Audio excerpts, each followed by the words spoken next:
So you're going to expand your marketing communication from your national market to an international or global market. What challenges will you face? Hi, I'm Aldric Toyad and welcome to this video. There are many challenges obviously that you will face, especially when it comes to marketing communication. I'm not talking about the import-export logistical challenges. Rather, I'm going to focus in terms of global market communication. In this video, I'll cover 6 first. There are many, of course, challenges that you'll face. The first and most obvious challenge is language. There will no doubt be language barriers. Whether you're marketing to an English-speaking audience, your global audience would always see things differently. It's because of how English, for instance, have been localized. Australian English is somewhat different from Malaysian English or Singlish or Singaporean English, as well as it has its own characteristics from British English or the original English, right? Now, while the Commonwealth countries still adhere to basic English grammar and spelling that is used in the United Kingdom, like colour is still spelled as C-O-L-O-U-R, and our eyes is of course I-S-E compared to the American I-Z-E or C-O-L-O-R. There are local English terms that is only familiar to that target market.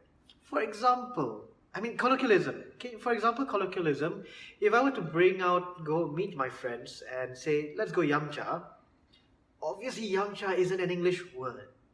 It's a Cantonese, one of the Chinese dialects, I believe it's Cantonese or Hokkien, which basically means drink tea.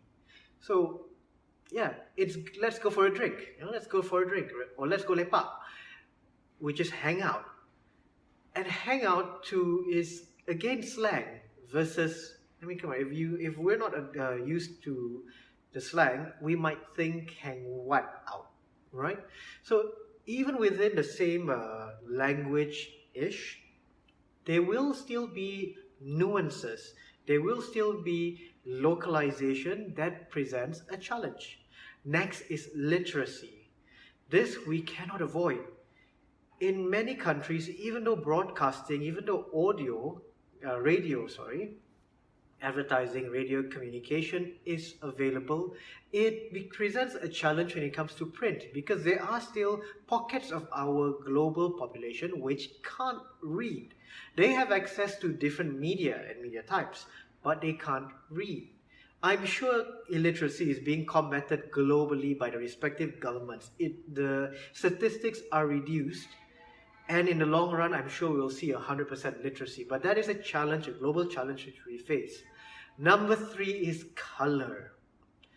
Color, especially when it comes to color psychology, may be valid or may be true within the cultural context, which later on I'll go deeper. For example, here in Southeast Asia, yellow is signified, or yellow symbolizes royalty, right? Whether it's in Thailand, in Malaysia, in Brunei, yellow is often associated with royalty, i.e. gold. But there are pockets of states or communities where yellow doesn't symbolize pure only royalty. For example, in the state of Perak or Rizwan in Malaysia, white represents the Sultan. Yellow represents the Raja Muda, if I'm not mistaken, and black represents the Raja di Hilir. Different ranks, different royalty ranks, right? So the Sultan will wear white often than not. But if you go to Eurocentric cultures, European cultures, if you will, it's not always yellow. It could be red. The British monarchy wears the army uniform, which the red top, but it's not always associated with royalty there. In Saudi Arabia, again, royalty is associated with different colors. Green, in Malaysian context, green appeals to the Muslim community. Red appeals to the Chinese community because it's seen as auspicious. Green is seen as religiously symbolic of the religion. So colors carry different meaning. Purple, different association. Blue, I mean, the list can go on and on. So, for example, one global communication challenge is red. The lack of red could turn off East Asians, whereas too much red would turn off Western audience. Then you have gestures. When it comes to body language, different culture, different contexts have different meaning attached to different gestures, ranging from the popular V, popularized by Winston Churchill, representing victory, or I mean, Russell Peters is a good example. For Italians versus us in Asia, for us this is eating. In Italy, I was told, or I mean, from popular stereotype, it means something else, right? Even the middle finger means something else.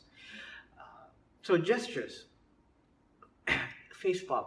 Some it's like, oh God, my stupidity, or my recklessness. It could be seen as an insult to others. So bear in mind that's a challenge when it comes to global communication. I mentioned a few times culture. Culture plays a significant role in the market or the target audience that you are targeting your communication towards. Culture is not just heritage, but also encompasses things like religion, sex, gender, greetings, habits, lifestyle, right?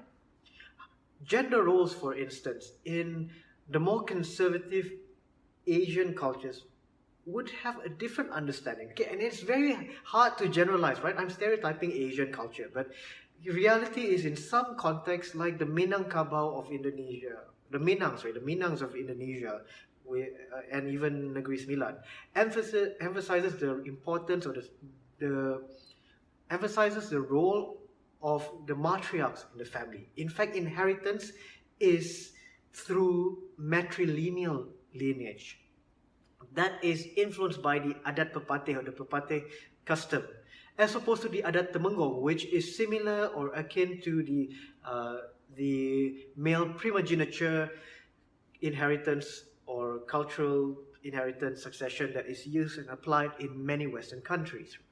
Then you also have eating. Eating ties back to custom, to culture and religion. For example, pork is seen as haram or forbidden among the Muslims, as well as certain Christian denominations and the Jewish community. Buddhists would generally, I'm generalizing, but technically, are mostly vegetarians because of the religious perception that life is sacred. It includes the life of animals. There is a theology behind it. I won't go into that in this particular video. Hindus don't take beef. Some Buddhists strictly don't take beef out of respect to Kuan Yin. There are many more differences in terms of culture, religion, sex, gender, eating, greeting, habits, lifestyle. The sixth challenge when it comes to global marketing communication is the original national identity. Now, depending on which country you're from, North Korea can spark different association, emotional response. The United States, an association to the United States could spark a different association. For example, right now, based on publicity, based on media coverage, China is like it's demonized in many American media, especially due to politics, right? So are countries that are non-consistent, that are incongruent with the values of the receiving country.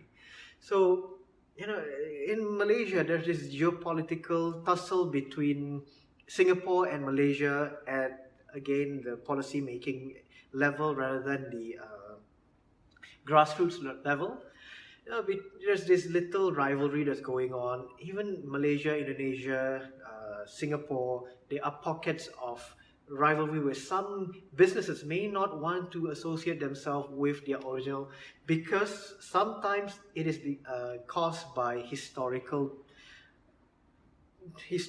context, because of history, because of competing cultures, because of geopolitics, because of trends.